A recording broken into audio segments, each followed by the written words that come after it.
یہ اس وقت منافقوں کا یہ قول تھا کہ ہم یہودیوں کے ساتھ اس لیے لگا کے رکھتے ہیں، جوڑ کے رکھتے ہیں، دوستی لگا کے رکھتے ہیں کہیں یہ نہ ہو کہ ہم پر کوئی مصیبت آ جائے تو پھر ہم مارے جائیں۔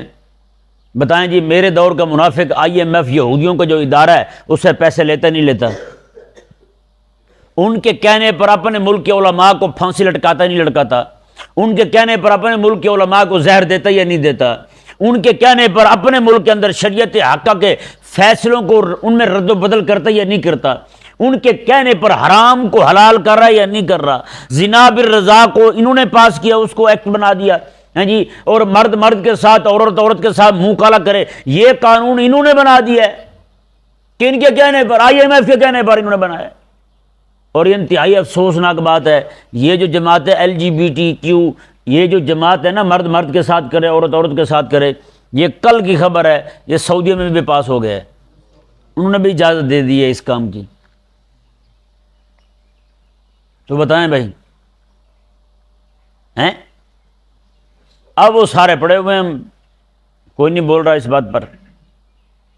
یہ کل ہی مجھے اطلاع ملی ہے، ممکن ہے کہ 2-4 دن پہلے کا یہ قصہ ہو، کس وقت انہوں نے یہ کیا ہے۔ بہرحال بن سلمان کا ہی بیان تھا،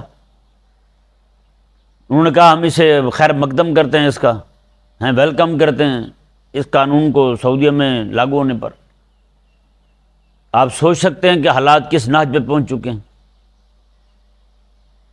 جی۔ اللہ اکبر کبیرہ۔ خلاق کائنات نے، اب دیکھیں جی، اس وقت کا منافق بھی یہی کہتا تھا میں یہودیوں کے ساتھ بنا کر رکھوں گا، کہیں یہ نہ ہو کہ میں مارا جاؤں۔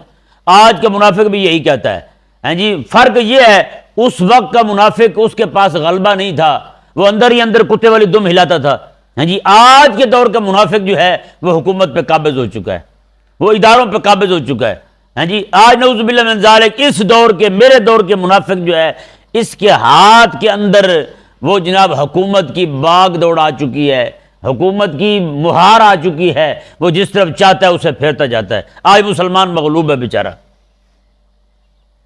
یہ آج فرق ہوا ہے جی، نعوذ باللہ من ذالک۔ باقی ان کے لچھن وہی ہیں عبداللہ بن ابی والے، جو اس وقت کے منافقوں کے تھے، وہی کرتوت ان کے ہیں۔